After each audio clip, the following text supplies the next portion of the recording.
Acceptance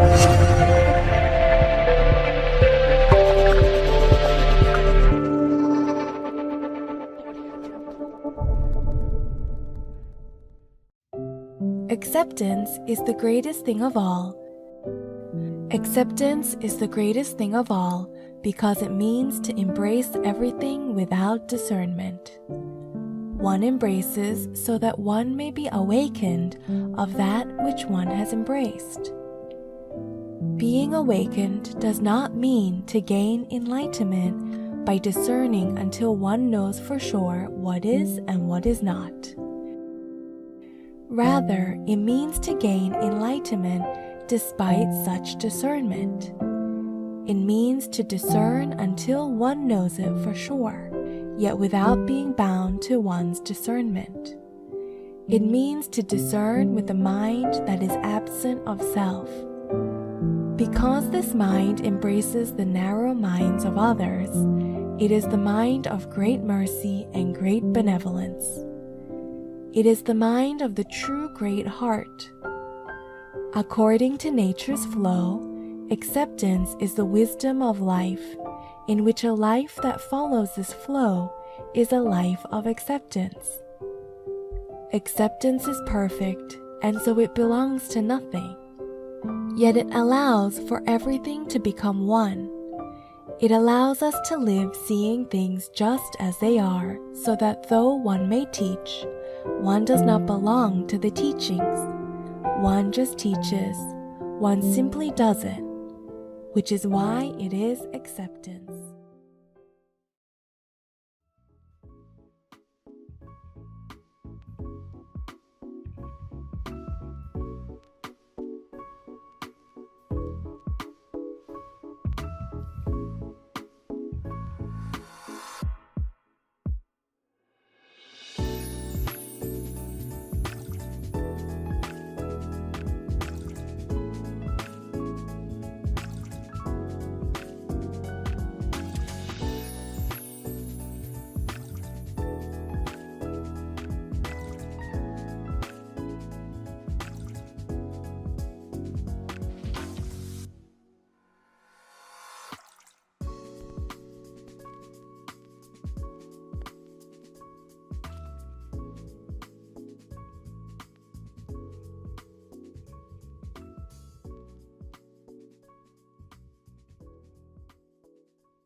Shalom brother and sister.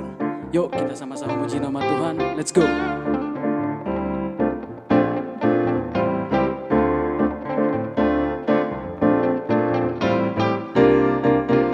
Apa yang tak pernah dilihat mata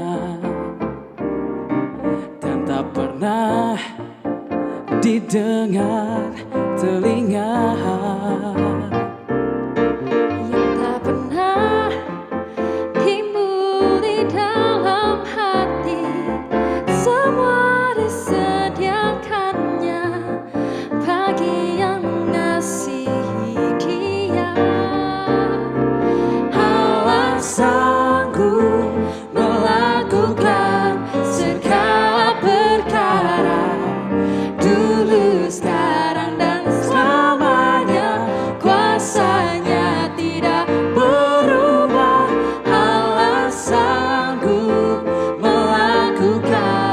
segala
sekarang dan selamanya, kuasanya tak berubah.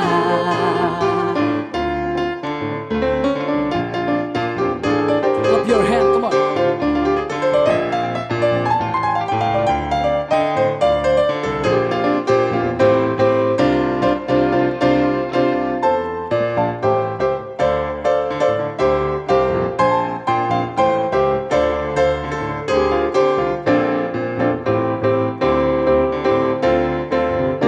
Mari sama-sama katakan. Allah sanggup melakukan segala perkara, dulu, sekarang, dan selamanya, kuasanya tidak berubah.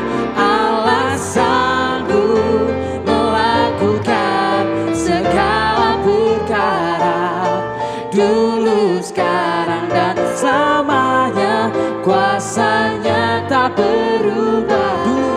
Dulu, sekarang, dan selamanya, dulu, sekarang, dan selamanya, dulu, sekarang, dan selamanya, kuasanya tak berubah.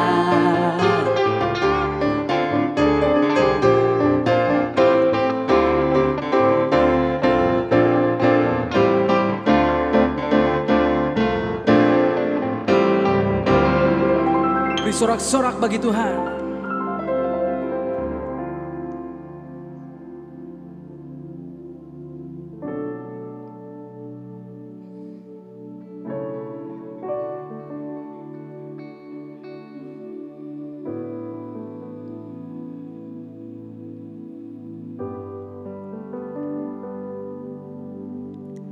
You call me out upon the waters, the great unknown, where feet may fail, and there I find you in the mystery, in oceans deep, my faith will stand. And I will call upon your name and keep my eyes above the waves. When oceans rise, my soul will raise in your embrace, for I am yours and you are mine.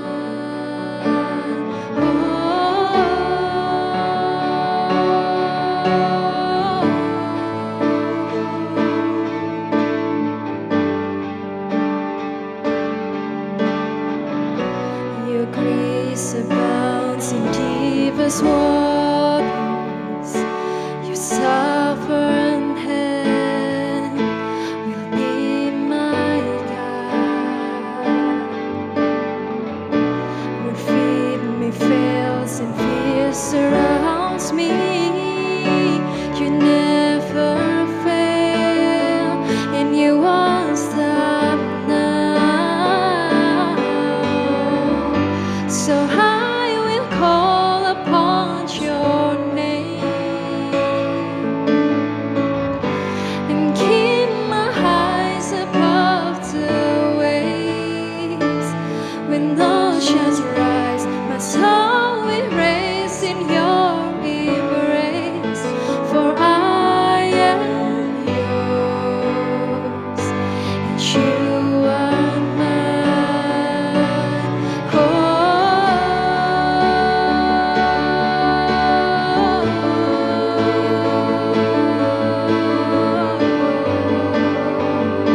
And you are mine.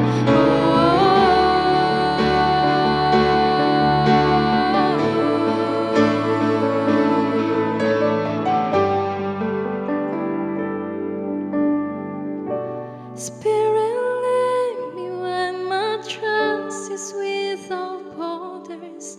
Let me walk upon the waters wherever you would call me.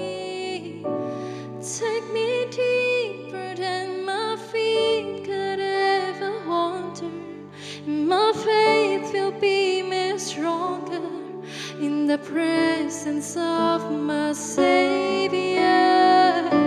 Spirit leads me when my trust is without borders.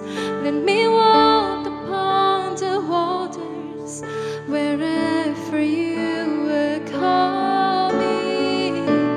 Take me deeper than my feet could ever wander, and my faith will be made stronger in the presence of my Savior. Spirit lead me when my trust is without borders. Let me walk upon the waters wherever you will call me. Take me deeper than my feet could ever wander, and my faith will be made stronger in the presence of my Savior. Spirit lead me when my trust is without borders. Let me walk upon the waters wherever you will call me. Take me deeper than my feet could ever wander, and my faith will be made stronger in the presence of my Savior.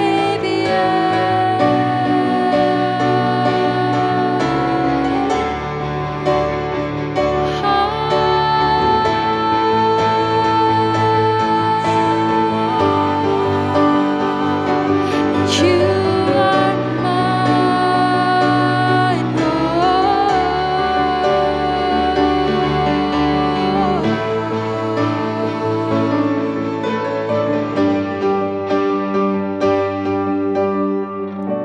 and I will call upon your name and keep my eyes above the waves. When oceans rise, my soul will raise in your embrace, for I am yours and you are mine.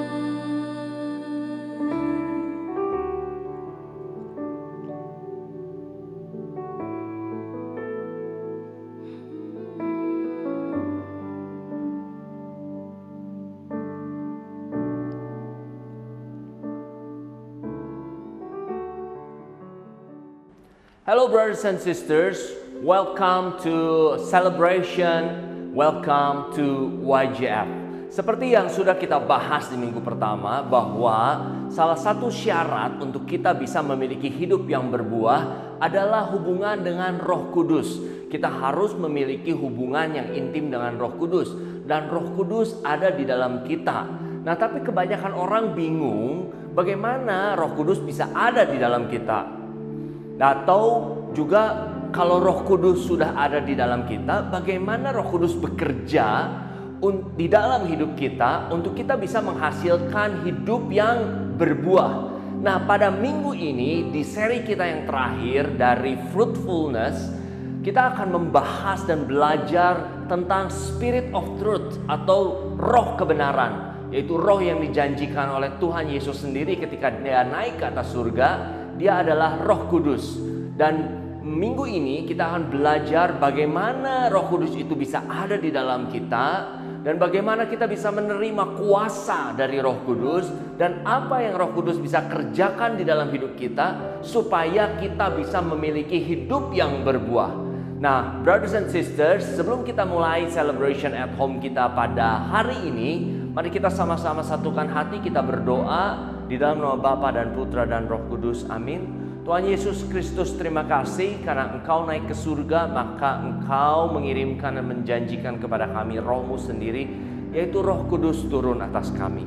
Biarlah pada saat ini, di mana hari ini kami merayakan Hari Raya Pentakosta, di mana Engkau tercurah atas para murid dan juga Bunda Maria, memberikan kepada kami juga inspirasi untuk kami boleh memiliki pengalaman yang sama, memiliki kuasa yang sama yang dimiliki oleh para murid dan juga Bunda Maria. Dan Dan kami percaya saat ini Engkau hadir bersama-sama dengan kami, di tengah-tengah kami, tidak terbatas ruang dan waktu. Roh Kudus, Engkau ada bersama-sama dengan kami, menjamah setiap hati kami. Izinkanlah pada saat ini ya Roh Kudus, kami belajar, kami mau buka hati kami mau buka pikiran kami untuk menerima Engkau. Kami percaya ketika hati kami terbuka dan pikiran kami terbuka, maka Engkau akan menjamah kami, maka Engkau akan membuat kami mengerti. Karena hanya lewat pembimbingan-Mu dan lewat pengajaran-Mu kami dapat mengerti semuanya ini. Kami biarkan Kau mengalir ya Roh Kudus di tengah-tengah kami. Terima kasih atas setiap pujian dan penyembahan yang dinaikkan oleh tim pujian atau YGF Music yang boleh membajak hati kami.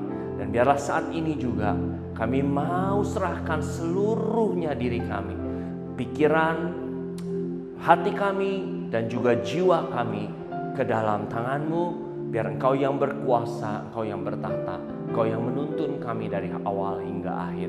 Terima kasih buat segalanya. Kemuliaan pada Bapa dan Putra dan Roh Kudus, seperti pada permulaan, sekarang, selalu, dan sepanjang segala masa. Amin. Dalam nama Bapa dan Putra dan Roh Kudus. Amin. Brothers and sisters, beberapa saudara-saudara kita, terutama dari kalangan atau kelompok karismatik, menganggap bahwa ketika kita atau Roh Kudus ada di dalam kita adalah ketika kita mulai bisa berbahasa roh, atau ketika kita menerima pencurahan Roh Kudus seperti apa yang dialami oleh para rasul dan Bunda Maria di hari Pentakosta. Nah, apakah memang demikian? Dan apakah jika kita tidak menerima pencurahan Roh Kudus atau mengalami pencurahan Roh Kudus seperti apa yang para rasul dan Bunda Maria alami di hari Pentakosta, dan kita tidak bisa berbahasa roh, itu artinya bahwa Roh Kudus tidak ada di dalam kita? Nah, hari ini kita mau belajar bagaimana gereja kita, gereja Katolik, memandang Roh Kudus bisa masuk ke dalam diri kita, ke dalam hidup kita. Dan apa yang terjadi di hari Pentakosta dan apa yang membedakan itu, dua peristiwa itu. Nah, saya akan mulai dari apa yang gereja kami percaya sebagai dasar dari pengajaran kita yang ada tertulis di dalam Katekismus Gereja Katolik. Di dalam Katekismus Gereja Katolik nomor 1213 mengatakan pembaptisan suci adalah dasar seluruh kehidupan Kristen. Pintu masuk menuju kehidupan dalam Roh Kudus. Catat baik-baik, pintu masuk menuju kehidupan dalam Roh Kudus. Atau dalam bahasa Latin Vitae Spiritualis Iannua, dan menuju sakramen-sakramen yang lain. Gereja Katolik percaya bahwa ketika kita menerima sakramen baptisan atau baptisan suci dan dengan sepenuh hati percaya bahwa Yesus adalah juru selamat, Dia mati bersama-sama dengan hidup kita yang lama, dan pada hari ketiga bangkit bersama-sama dengan kita untuk kita bisa memulai suatu hidup yang baru. Maka pada saat itu kita membuka pintu gerbang diri kita atau hidup kita untuk Roh Kudus bisa masuk ke dalam hidup kita, ke dalam diri kita. Nah, kami percaya bahwa sakramen baptisan ini adalah pintu gerbang utama untuk Roh Kudus bisa masuk ke dalam hidup kita. Nah, yang jadi permasalahannya adalah lalu apa yang terjadi pada para rasul di hari Pentakosta? Apakah berbeda? Kejadian yang pertama di dalam sakramen baptisan, kalau kita baca di dalam kitab Yohanes, adalah ketika Yesus bertemu dengan para murid dan Dia menghembuskan nafas. Dan Yesus berkata kepada para murid, terimalah Roh Kudus. Pada saat itu para murid belum mengalami hari Pentakosta, belum mengalami pencurahan Roh Kudus, tapi pada saat itu Roh Kudus sudah tinggal di dalam diri para murid. Nah, lalu apa yang terjadi dengan para murid di hari Pentakosta? Yesus di dalam Kisah Para Rasul 1:4 ayat 5 mengatakan bahwa Yohanes membaptis dengan air, tetapi tidak lama lagi kamu akan dibaptis dengan Roh Kudus. Jadi memang ternyata Yesus sendiri yang mengatakan bahwa oke, Yohanes sudah membaptis kamu dengan air, tapi nanti waktu aku sudah naik ke surga, maka kamu akan dibaptis oleh Roh Kudus. Which is ada lagi yang namanya baptism in the Spirit. Atau mungkin Yesus pernah mengatakan juga baptisan di dalam api. Ada dua, baptisan air dan baptisan api. Nah, apa yang dialami oleh para rasul adalah untuk menggenapi apa yang Yesus katakan di dalam Kisah Para Rasul 1 ayat 4-5, di mana para rasul dan Bunda Maria akan menerima baptisan Roh Kudus. Nah, apa yang membedakan? Di ayat ke-8 Yesus katakan, tetapi kamu akan menerima kuasa kalau Roh Kudus turun ke atas kamu, dan kamu akan menjadi saksiku di Yerusalem dan di seluruh Yudea dan Samaria dan sampai ke ujung bumi. Maka ketika kita menerima Roh Kudus turun, ketika kita dibaptis oleh Roh Kudus atau baptism in the Spirit, maka kita akan menerima kuasa untuk menjadi saksi Kristus.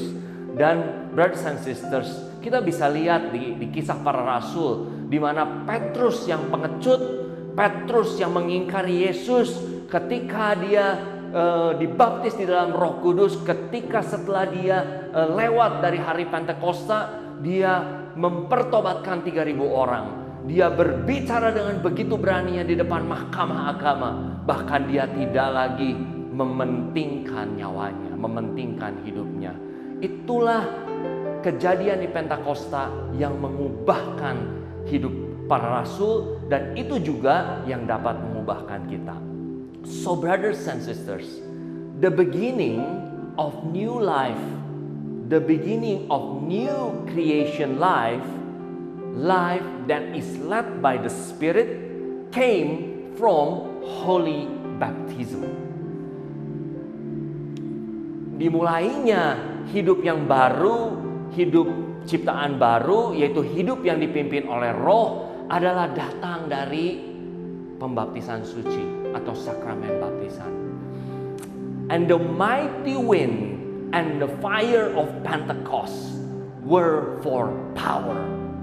Dan angin yang besar, angin yang bertiup kencang pada saat di Pentakosta, dan nyala api yang begitu besar yang hinggap, lidah-lidah api yang hinggap di para rasul dan Bunda Maria pada hari Pentakosta, itulah yang memberikan kuasa. Jadi kalau teman-teman tanya, saya belum terima pencurahan Roh Kudus, tapi berarti Roh Kudus gak ada di dalam saya. Nah, pertanyaannya adalah, apakah kalian sudah menerima sakramen baptisan? Dan apakah kalian sudah percaya Yesus sebagai Tuhan dan Juru Selamat di dalam hidup kalian? Kalau kalian sudah menerima sakramen baptisan dan percaya di dalam hati, mengakui Yesus sebagai Tuhan dan Juru Selamat di dalam hidup kalian, maka Roh Kudus sudah ada di dalam kalian. Pertanyaannya adalah, percayakah kalian kalau Roh Kudus sudah ada di dalam kalian ketika kalian menerima sakramen baptisan? Nah, itu pertanyaannya. Banyak orang menerima sakramen baptisan tapi nggak percaya atau hidupnya masih nggak sesuai. Nggak percaya bahwa Roh Kudus ada. Menganggap bahwa Roh Kudus itu hanya sifatnya supranatural. Menganggap bahwa Roh Kudus itu terbatas di dalam hanya karunia-karunia. Tapi cara kerja Roh Kudus itu berbeda. Roh Kudus itu bisa memimpin bukan cuma dengan sifatnya supranatural, tapi dia bisa memimpin hidup kita sehari-hari. Nah, ini juga yang akan kita belajar hari ini. Tentu buat teman-teman juga mempertanyakan atau mungkin bertanya, lalu apa sih yang Roh Kudus bisa lakukan di dalam hidup kita supaya kita bisa memiliki hidup yang berbuah? Apa nyatanya? Apa yang Roh Kudus kerjakan di dalam hidup kita? Di dalam bacaan Injil minggu ini, setidaknya kita bisa belajar dua, atau kita bisa melihat cara kerja Roh Kudus, dua cara kerja Roh Kudus. Kita sama-sama baca dari Yohanes 16 ayat 13 yang menjadi bacaan Injil dan juga ayat utama kita di minggu ini di YJF. Tetapi apabila Ia datang, yaitu roh kebenaran. Ia akan memimpin kamu ke dalam seluruh kebenaran, sebab ia tidak akan berkata-kata dari dirinya sendiri, tetapi segala sesuatu yang dikatakannya, dan ia akan memberitakan kepadamu hal-hal yang akan datang. Dari ayat ini setidaknya ada 2 hal yang kita bisa belajar dari cara kerja Roh Kudus. Yang pertama adalah ia akan memimpin kamu ke dalam seluruh kebenaran. Lalu yang kedua adalah ia akan memberitakan kepadamu hal-hal yang akan datang. Poin yang pertama yang akan kita belajar pada minggu ini adalah Holy Spirit will lead us to the truth. Di minggu pertama saya bilang bahwa hanya Roh Kudus yang bisa membukakan siapa diri kita yang sebenarnya. Holy Spirit will help us to reveal the true us, our true self. Karena hidup yang berbuah bukan hidup yang untuk dibanding-bandingkan. Hidup yang berbuah adalah hidup yang dimulai dari diri kita sendiri, karena kita diciptakan unik. Dan hanya Tuhan sebagai pencipta kita yang mengetahui seberapa unik, seberapa spesialnya kita, untuk apa kita diciptakan, dan bagaimana kita akan dipergunakan oleh Tuhan di dunia ini untuk bisa menggenapi setiap rencananya. Dan hanya Roh Kudus yang bisa memimpin kita kepada kebenaran yang sesungguhnya. And the truth will set us free. Ketika kebenaran itu hidup di dalam kita, maka kita bisa hidup apa adanya. Kita bisa hidup tanpa tergantung ekspektasi orang lain. Kita bisa hidup tergantung apa yang Tuhan mau. Dan ketika kita semakin melihat, semakin terus dituntun kepada kebenaran, maka hidup kita pun akan semakin serupa dengan kebenaran itu sendiri, yaitu Yesus Kristus. Dan ketika kita bisa semakin serupa dengan Yesus Kristus atau kebenaran itu sendiri, maka disitulah the best version of yourself, the best version of ourselves will be revealed. Dan kita akan menjadi versi yang terbaiknya dari diri kita sendiri, yang gak bisa dibandingin sama orang lain, yang gak bisa di-compare dengan siapapun juga. Karena hidup yang berbuah, seperti kita bahas di minggu yang pertama, adalah berbeda dengan hidup yang sukses. Hidup yang berbuah adalah hidup yang unik, yang dimulai dari contentment atau kepuasan diri kita dari dalam, barulah kita yang bisa keluar dan menjadi versi yang terbaik dari diri kita. Lalu yang kedua, dari bacaan Injil atau firman yang tadi kita baca adalah Holy Spirit will tell us things in the future. Roh Kudus akan memberitahukan kita hal-hal yang akan datang. Wow, amazing. Ya kan? Hanya Roh Kudus yang kuasanya tidak terbatas ruang dan waktu. Kuasanya tidak terbatas, tidak ada satupun, baik itu ruang, baik itu waktu, baik itu tempat, yang bisa membatasi kuasa Roh Kudus. Hanya Dia yang mengetahui semua yang akan terjadi, baik sekarang maupun yang akan datang. Dan Dia, Roh Kudus, ketika kita punya hubungan yang intim dengan Roh Kudus, He will guide us to go through that situation, to go through that problem, to go through that trials, so that we can have a victory and fruitful life. Wow, it's amazing, isn't it? Right? Dan teman-teman, saya punya banyak sekali pengalaman di mana Roh Kudus bisa meng-guide atau membimbing saya. Dan seringkali kita nggak sadar. Misalnya satu kali waktu saya pernah mengalami satu masalah. Dan saya nggak tahu itu jadi satu masalah. Tapi pada hari itu, malam itu saya tiba-tiba terbangun sekitar jam 3 atau jam 4 pagi. Dan ketika saya terbangun dengan satu rasa khawatir yang besar, satu perasaan yang gak enak di dalam hati.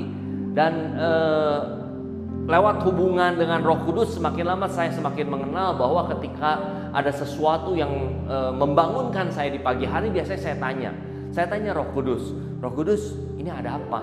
Saya boleh tidur lagi enggak? Atau mungkin kamu mau saya berdoa? Dan pada saat itu Roh Kudus bilang, kamu bangun, kamu turun ke bawah dan kamu berdoa. Dan pada saat itu saya berdoa, saya turun ke bawah, saya berdoa. Saya nggak tahu apa yang terjadi, tapi ya udah, saya berdoa aja. Dan ternyata pagi-paginya ketika saya bangun, ketika saya ke kantor, dan ternyata kami mendapati satu masalah yang cukup besar di dalam pekerjaan. Dan masalah itu pada saat itu bisa membuat kami rugi, ya. Tapi yang luar biasanya adalah saya bisa lebih tenang. Saya nggak tahu masalah itu akan terjadi pada hari itu, tapi saya percaya pagi hari itu Roh Kudus membangunkan untuk menguatkan saya. Dan pada saat itu saya bisa lebih tenang, saya bisa lebih berpikir, dan pada akhirnya saya bisa diam mengambil waktu dengan mengambil keputusan yang tepat. Dan pada akhirnya saya bisa melewati permasalahan itu dengan sesuai dengan apa yang Roh Kudus inginkan. Dan yang terlebih penting adalah saya bisa melewati itu dan membawa melewati persoalan itu dengan kemenangan. Nah, coba teman-teman bayangkan kalau teman-teman punya hubungan yang luar biasa dengan Roh Kudus dan teman-teman juga bisa mengalami apa yang saya alami. Bukankah itu sesuatu hal yang luar biasa? Dan ketika Roh Kudus bisa membawa kita dari satu kemenangan ke kemenangan, Roh Kudus bisa membawa kita dari satu kemuliaan ke kemuliaan, bukankah hidup kita akan menjadi hidup yang berbuah? Bukankah hidup kita akan menjadi saksi-saksi Kristus? Bukankah orang akan melihat betapa luar biasanya Tuhan bekerja di dalam hidup kita? And that's what the Holy Spirit will do. Holy Spirit will tell us things in the future. Because He wants us to have a victory. He wants us to win. Jesus has won on the cross. Because Jesus has won on the cross, Jesus wants us to win in this life. That's why He sent Holy Spirit to guide us, to tell us what happened in the future, so that we can go through everything that will happen in the future and we can have a victory. Haleluya. Hal yang ketiga yang Roh Kudus bisa lakukan, kalau kita lihat tadi dari Kisah Para Rasul 1 ayat 8, apa yang dijanjikan oleh Yesus adalah, tetapi kamu akan menerima kuasa kalau Roh Kudus turun ke atas kamu, dan kamu akan menjadi saksiku di Yerusalem, di seluruh Yudea dan Samaria, dan sampai ke ujung bumi. Ketika Roh Kudus turun atas kita, ketika Roh Kudus tercurah atas kita, maka Holy Spirit atau Roh Kudus will give us power to become His witness. Salah satu tujuan kita atau salah satu tujuan Allah menempatkan kita di dalam hidup kita sehari-hari adalah supaya kita semua bisa menjadi saksi-saksinya. Supaya setiap orang, banyak orang bisa melihat bagaimana Tuhan bekerja di dalam hidup kita. Kita ditempatkan di dalam keluarga, kita ditempatkan di dalam pekerjaan, kita ditempatkan di dalam pelayanan, bukan untuk kemuliaan diri kita, bukan untuk bersaksi supaya kita hebat, tapi supaya orang bisa melihat bagaimana Tuhan bisa memakai setiap kelemahan kita dengan kekuatan yang Dia berikan. That's why we need the Holy Spirit. Because only Holy Spirit that can give us the power to become His witness. Di dalam 2 Timotius 1 ayat 7 juga mengatakan, sebab Allah memberikan kepada kita bukan roh ketakutan, melainkan roh yang membangkitkan kekuatan. Mungkin teman-teman katakan, buat apa kita membutuhkan kuasa? Buat apa kita membutuhkan kekuatan? Teman-teman, ketika kita bergaul dengan Roh Kudus, ketika kita mau menjadi taat, ketika kita mau jalan dengan kebenaran, seringkali kita disalah mengertikan orang lain. Seringkali kita diperlakukan berbeda. Seringkali kita dihina. Seringkali kita dijauhkan. Seringkali kita dikucilkan karena kita berbeda. Dan ketika keadaan itu terjadi, maka kita butuh kekuatan dan kuasa dari Roh Kudus untuk kita bisa tetap ada di jalan yang benar, untuk kita bisa tetap ada di dalam the right track, dan kita nggak terpengaruh dengan apapun yang orang katakan. Kita nggak terpengaruh dengan apapun pandangan orang, karena hanya satu yang kita mau, yaitu kita berjalan di dalam rencananya. That's why we need the Holy Spirit, because only Holy Spirit, the Spirit of God, that the Spirit that can give us strength, power, and courage.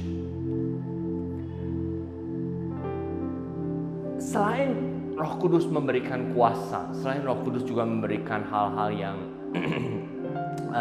masa yang akan datang, Roh Kudus juga akan dapat menghibur kita. Holy Spirit will comfort us in trouble time.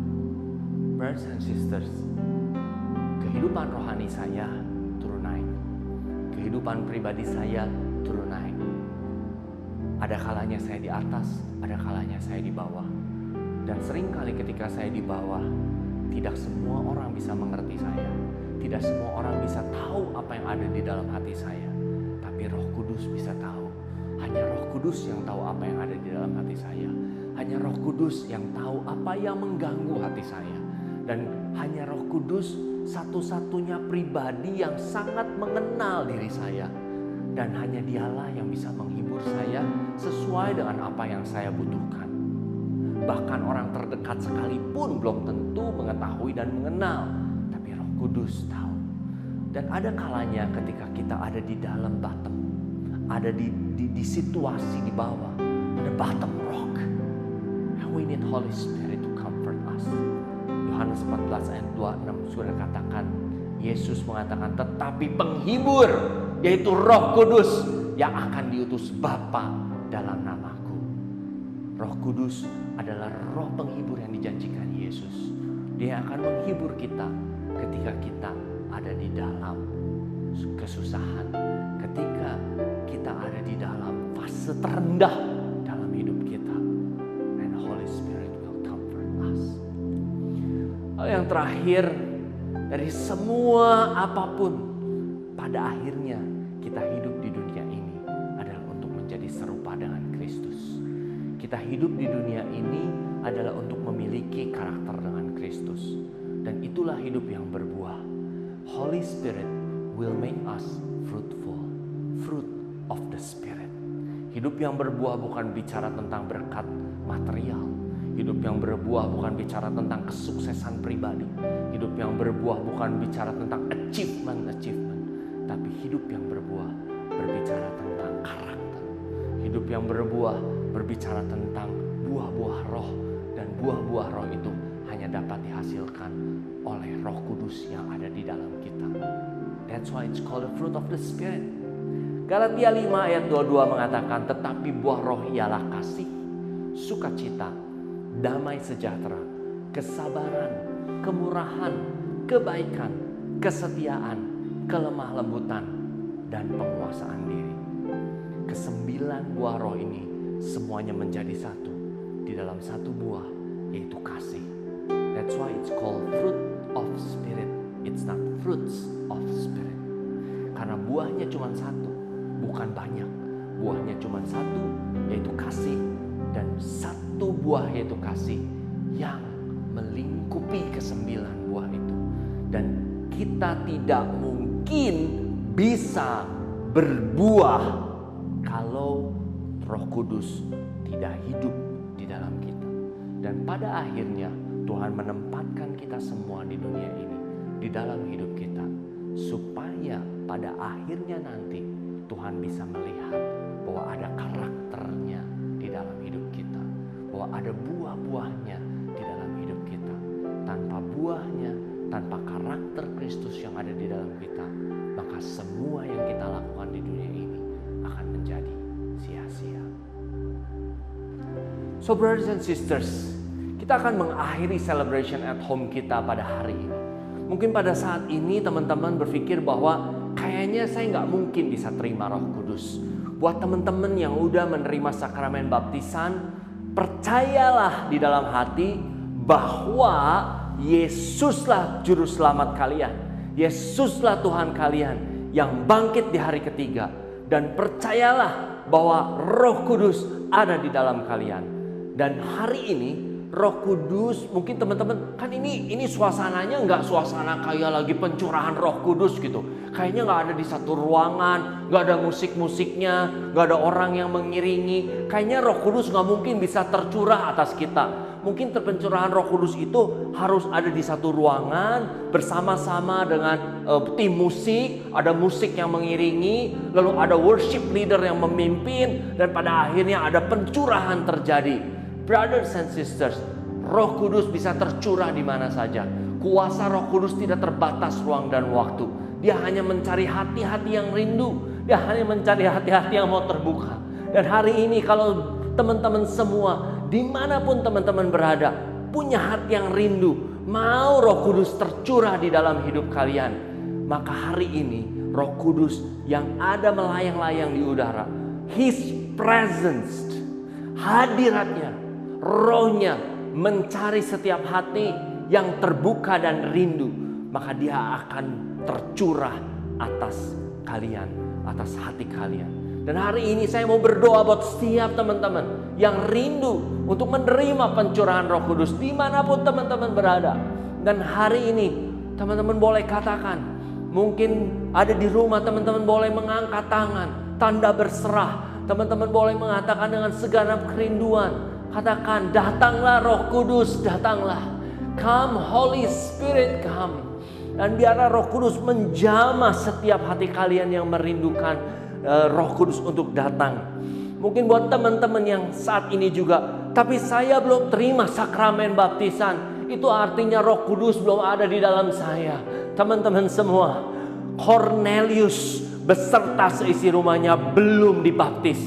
Dan pada saat itu, ketika Roh Kudus berkenan, Cornelius dan seisi rumahnya menerima urapan Roh Kudus.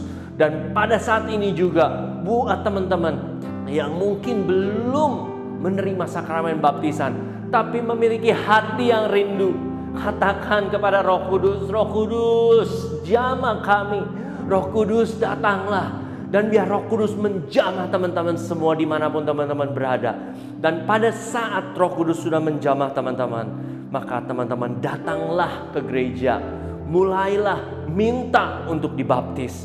Datanglah karena hidup yang baru di dalam Kristus dimulai dari menerima sakramen baptisan. Maka ketika teman-teman mungkin saat ini udah terima, mungkin Roh Kudus menjamah, mungkin teman-teman takut, mungkin teman-teman merasa, tapi saya nggak bisa berbahasa roh. Bahasa roh bukan satu-satunya tanda bahwa engkau sudah menerima Roh Kudus. Satu tanda bahwa engkau sudah menerima Roh Kudus adalah kasih di dalam hatimu. Ada damai sejahtera, ada sukacita yang melimpah di dalam hatimu. Dan biarlah Roh Kudus saat ini kuasamu yang tidak terbatas ruang dan waktu dicurahkan atas setiap hati yang rindu dimanapun mereka berada di dalam nama Yesus. Kami percaya Roh Kudus engkau mengalir, engkau mencari setiap hati yang terbuka dan rindu. Terima kasih hari ini buat setiap firman-Mu yang keluar. Terima kasih hari ini buat pengajaran-Mu yang luar biasa. Kami percaya Roh Kudus engkau ada bersama dengan kami. Kami percaya Roh Kudus engkau adalah pribadi yang nyata. Biarlah saat ini kami boleh mengalami hubungan yang intim bersama dengan Engkau Roh Kudus. Dan kami boleh mengalami kuasa-Mu terjadi di dalam hidup kami. Kami boleh mengalami cara kerja-Mu yang nyata di dalam hidup kami. Sehingga kami semua boleh memiliki hidup yang berbuah. Kami percaya saat ini Engkau bekerja terus di dalam hidup kami. Dan saat ini setiap berkat pengurapan yang datangnya daripada-Mu tercurah di dalam nama Yesus. Buat setiap orang yang mendengarkan Celebration at Home pada hari ini. Terima kasih buat segalanya. Kami serahkan seluruh hidup kami ke dalam tangan-Mu Tuhan. Karena hanya Engkaulah Yesus yang layak ditinggikan dan dimuliakan. Dan tiada nama lain selain nama-Mu yang layak kami sembah. Terima kasih Yesus, Tuhan dan Juru Selamat kami yang hidup. Haleluya, haleluya, haleluya. Amin. Dalam nama Bapa dan Putra dan Roh Kudus. Amin.